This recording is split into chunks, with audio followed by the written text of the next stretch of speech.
En termes de démocratie dans notre ville, alors mes collègues ont eu l'occasion d'en parler et d'en toucher un mot au travers de leurs interventions. Ça peut paraître, j'ai pris comme exemple le fonctionnement du conseil municipal. Ça peut paraître tout à fait anecdotique, mais finalement on se rend compte que dans cette ville, rien n'est vraiment anecdotique, mais que tout est plutôt symptomatique. La salle, dans un premier temps la salle. Depuis 18 mois, on fait un conseil municipal dans une salle qui est évidemment trop petite. Alors, l'excuse en est le Covid, bien entendu. Ça ne nous empêcherait pas, et nous l'avons réclamé, et nous avons interpellé le maire à ce sujet à de nombreuses reprises, de faire ça dans une salle plus grande, tout en respectant exactement de la même manière les gestes barrières. D'ailleurs, une salle qui nous a coûté suffisamment cher à l'entrée de la ville, dans laquelle on pourrait très bien faire ça. Son nom n'est pas à la hauteur. Ça ne nous a peut-être pas coûté assez cher. Donc la conséquence, c'est quoi? La conséquence, c'est tout simplement que tout ce que nous venons de dire, tout ce que vous venez d'entendre, notamment sur la SAI, le public ne l'entend pas parce que le public n'est pas là. C'est simplement une salle qui est fermée au public. Alors évidemment, vous allez me dire, les débats sont retransmis de manière sur le site de la ville, bien sûr. Mais quand on attaque les sujets qui commencent à devenir importants au bout de 5 heures de conseil municipal, je serais très curieuse de savoir, d'ailleurs j'aimerais bien avoir cette donnée-là, qui reste connecté à 10 h du soir pour entendre le sujet, à part vous, certainement. Qui pour entendre les discussions qui parlent de la SAI. Voilà. Donc effectivement, on pourrait... Surtout quand les sujets principaux sont mis à la fin. À la fin, c'est ça, c'est bien ça le problème. Deuxième conséquence, eh bien, c'est finalement la méconnaissance des citoyens de leurs conseillers municipaux de majorité. Il y a eu, depuis le début de l'année, depuis le début du mandat, 9 conseillers municipaux. Il y a 7 conseillers municipaux qui ont été présents uniquement au conseil municipal d'installation. Je pense que ce jour-là, ils avaient bien compris l'enjeu quand même. Il n'a pas fallu leur expliquer trop longtemps. Donc 7 ne sont venus qu'une fois. 10 sont venus 1 ou 2 fois. Et en tout, une douzaine interviennent régulièrement. Ce sont nos interlocuteurs. Alors par contre, ce qui me plaît de rappeler quand même, c'est que tous sont payés. Par contre, contrairement aux élus d'opposition, ceux qui viennent ou ceux qui ne viennent pas, tout le monde est payé de la même façon. Chez eux, par contre, les élus d'opposition, personne ne l'est.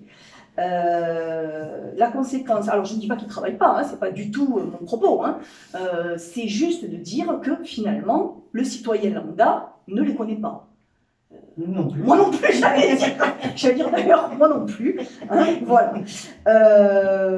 Il n'y a d'ailleurs jamais de débat au sein du conseil municipal, c'est-à-dire que nous interpellons, on nous répond ou pas d'ailleurs, comme on l'a dit tout à l'heure, mais il n'y a jamais... Alors, je ne dis pas qu'il faudrait qu'il y ait des voix dissonantes au sein de la majorité, ce n'est pas du tout l'idée non plus, mais il n'y a jamais un débat interne, un qui dit à l'autre, non, les 12 qui ont leur rôle et qui parlent au moment où ils doivent parler, à partir de là, rien. C'est en ordre de marche, le débat démocratique n'existe pas au sein du conseil municipal. Alors, certains quittent après la majorité et nous disent à ce moment-là, ah non, mais en fait, on n'était pas du tout d'accord depuis bien longtemps. Mais pour autant, personne ne votait contre, personne n'a jamais voté contre quoi que ce soit, ou même émis une réserve sur le fonctionnement. Je voudrais insister sur le fait que dans le procès verbal, j'ai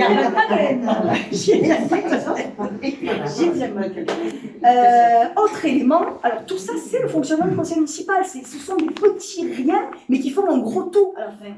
Le conseil municipal a lieu à 17 h. Ça fait je ne sais combien de fois que nous disons, gens qui travaillent, et je pense qu'il faut se réjouir de ne pas avoir au sein des conseils municipaux que les retraités. Je n'ai rien contre les retraités, bien entendu, mais je pense que c'est plutôt une bonne nouvelle d'avoir un public encore actif. 17 h, c'est pas un horaire où on peut se déplacer facilement pour les gens qui travaillent. On m'a opposé pendant longtemps le couvre-feu. J'aimerais savoir ce qu'on va m'opposer demain parce que le couvre-feu n'existe plus. Pour autant, lundi, c'est à 17 h. Autre chose, la transmission des dossiers. Alors, c'est conforme à la réglementation. Tout est fait, voilà, c'est conforme à la réglementation, il n'y a pas de souci. 5 jours francs. Après, il y a le texte et il y a l'esprit du texte. Rien n'empêcherait que quand on a 300 pages de rapport à se taper, on ait un tout petit peu plus de temps, c'est ce que disait Philippe tout à l'heure, 34 secondes par page.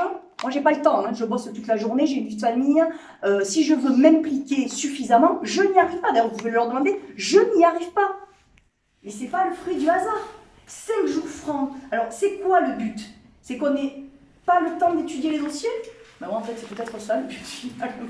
C'est même certainement ça le but. Donc, on pourrait tout à fait faire différemment, peut-être pas systématiquement, mais quand il y a vraiment de gros sujets à l'ordre du jour, de gros dossiers, on pourrait nous les transmettre un tout petit peu en amont. Ça n'arrive jamais. Les décisions, autre chose, les décisions qui sont votées en bloc au début du conseil municipal, il y a marqué tout simplement confère annexe jointe. Ouais, sauf qu'il n'y a pas les annexes. C'est-à-dire qu'on nous donne des dossiers dans lesquels il y a marqué annexe jointe et qu'il n'y a juste pas les annexes. Il est là le débat démocratique. Alors, au niveau de l'ordre du jour, finalement, les conseils sont de plus en plus longs, les ordres du jour sont de plus en plus réduits, hein, parce que finalement, on passe de moins en moins de questions dans ces conseils municipaux. On a eu un règlement intérieur en début de mandat qui, je suppose, avait pour objectif de brimer un petit peu toute velléité de la part de l'opposition. Par exemple, Philippe en parlait tout à l'heure, le temps de parole limité par personne sur un sujet. C'est ça la démocratie? Le temps de parole limité sur un sujet? Non mais, enfin, moi j'appelle pas ça démocratie. Mais bon, il est contesté, hein, je crois qu'il est devant le tribunal. Tant mieux, tant mieux. Oui. Alors nous, sur ce règlement intérieur, on avait opposé 29 amendements. On avait proposé de travailler ensemble, de retravailler avec eux sur... On nous a dit non, on va tous les passer en conseil municipal, juste pour qu'on les lise et pour qu'on nous dise balayez. Alors il y en a un qui a été adopté parce qu'ils se sont bien rendus compte que celui-là n'était pas légal, donc ils l'ont adopté, ils n'avaient pas trop le choix. Mais balayez. Et après, ils nous ont dit à nous qu'on faisait durer les conseils municipaux. Mais nous, on voulait juste se mettre autour d'une table et parler de ce règlement intérieur ensemble, sur lequel il y avait des choses qui nous semblaient absolument aberrantes. Quand Philippe vous disait tout à l'heure, pas de communication des dossiers, on n'a jamais rien qui nous est communiqué.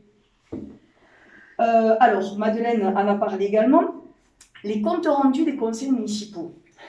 Non, mais je crois que ça, c'est le summum, en fait. Parce que moi, des comptes rendus, je travaille dans un établissement public, des comptes rendus, j'en fais, je sais ce que c'est. C'est long, d'ailleurs, à faire. Hein. Alors là, ça ne va pas être trop long hein, de les faire. En fait, il n'y a aucun retour des débats. Rien. Il n'y a pas une ligne sur les débats. C'est-à-dire qu'il y a le sujet, il y a la fiche que nous avons et le vote. Il n'y a aucun débat. C'est-à-dire que quand vous nous dites comment les gens savent, c'est-à-dire que le public n'est pas là, le compte rendu ne reprend pas nos débats, et à 10h du soir, il faut le courageux qui a été connecté pour entendre ce qu'on a à dire. Si la presse ne le reprend pas derrière, finalement, il ne va pas rester grand-chose, effectivement, de la trace des élus d'opposition, ou alors les 15 lignes, les 1500 caractères qu'on nous propose de faire hein, dans le journal. Super. Donc moi, j'appelle pas ça un compte rendu, j'appelle ça un relevé de conclusion et en gros.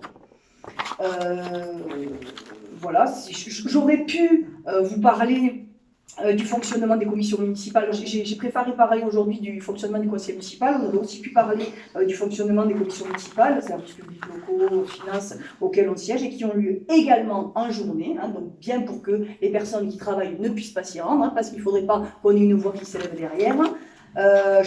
J'aurais pu vous parler aussi du simulacre de démocratie que sont les enquêtes publiques, puisqu'on nous dit ah, mais vous n'aviez qu'à participer à l'enquête publique. Mais là aussi, je voudrais savoir qui a participé à l'enquête publique.